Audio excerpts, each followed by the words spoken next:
Hello, my crafty friends. Today I have two more paper pumpkin alternate cards to share. These are my alternate cards number 9 and 10. While I'm filming this in October, I'm not sure when I will get them posted. So if you follow me, you know I rarely post things in the same order I make them. When you're on a design team, sometimes there are new releases and posts need to get kind of moved around. There can be shipping delays, which means planned posts need to be kind of moved around a little bit. And sometimes I've just done something fun or played with something new that I want to share, and that means posts need to get moved around as well. But these paper pumpkin alternates, as I said, are number 9 and 10. I have a flat card and a fun fold, and I think we'll do the flat card first. So I used one of the envelopes that came in the kit. For these two cards, I took one of the Shaded Spruce card bases and cut it in half, and that gave me my two panels for the front. I love these envelopes with the silver embossed trees and the buffalo plaid inside. I just think that makes such a nice card set. This buffalo panel here came in the kit. I just cut it down. Both of these rectangle dies use Karen Burniston's crosshatch rectangles, and they give such a nice detail around the edge. And they're alternating crosshatch and straight edge dies. And then the straight edges give you this beautiful embossed edge. So I did cut down the included buffalo print panel with that crosshatch edge die. Whew, that's a mouthful. And then that gives that nice edge there. This is just another scrap from the Feels Like Frost designer paper. I love kind of the snowfall look. It was a leftover piece, so I just added that to the panel. And I added it before I die cut it, so I got that embossed edge around both sides. There's one of the wonderful snowflakes from Stampin' The To You and Yours stamp came included in the kit.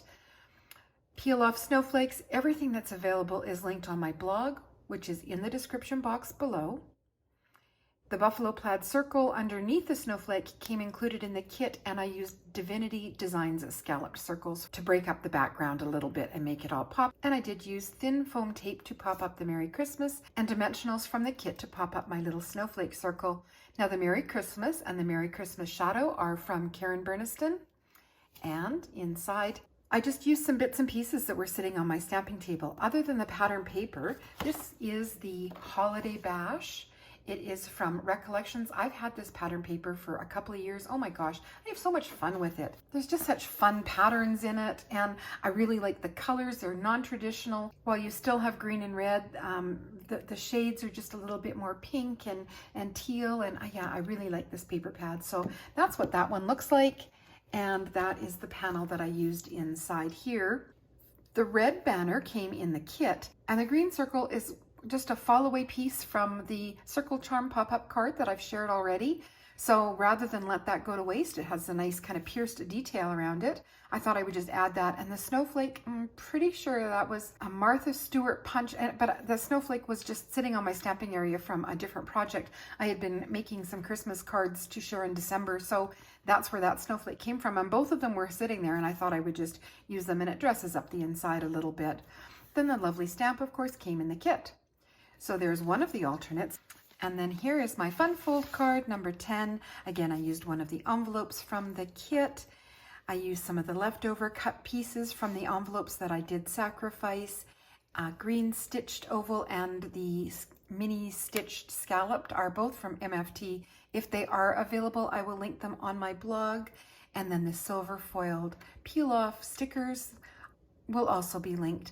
I used the retired falling snow embossing folder on this panel. I kind of like that detail, and my New Year's resolution for 2021 was to use my embossing folders more, and I'm getting better at it. I still will finish a card and look at it and think, oh, I could have used an embossing folder. But sometimes I have that thought as I'm making the card, so that's how this snowflake background kind of worked on this one.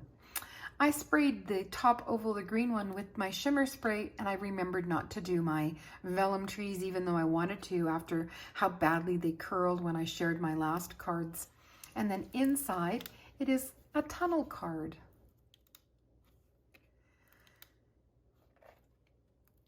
So I used another piece of the pattern paper. It was the 12 by 12 sheet of pattern paper. So I cut this panel, I cut the inside of this panel, and then the oval from the outside, and I just had a little strip left over to put back in the package.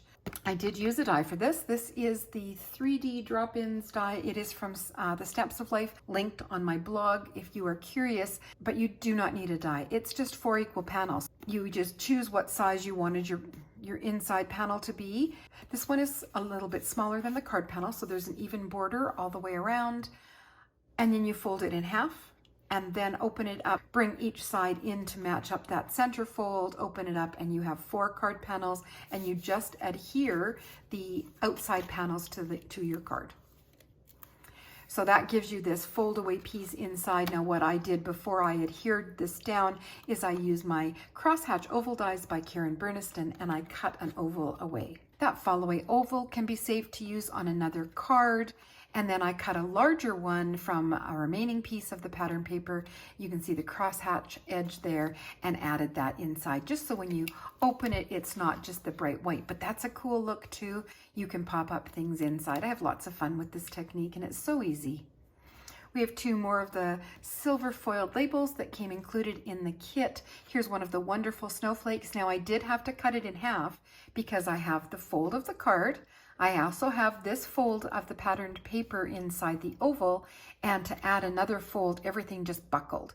Now for this little iridescent scalloped circle here, these snowflakes, the iridescent snowflakes, come on a sheet. So you punch them out, and then there's leftover corners or the interior pieces of the iridescent kind of paper. I didn't want to waste it, so I used the same die set, the scalloped circles by Divinity Designs, and I cut the smallest one using just a corner of that scrap iridescent, folded it in half, and then added 2 more folds very similar to this, and then glued down just the outside edges like I did for this panel here, and that kind of covers up the biggest opening in the snowflake where you can see where it's split.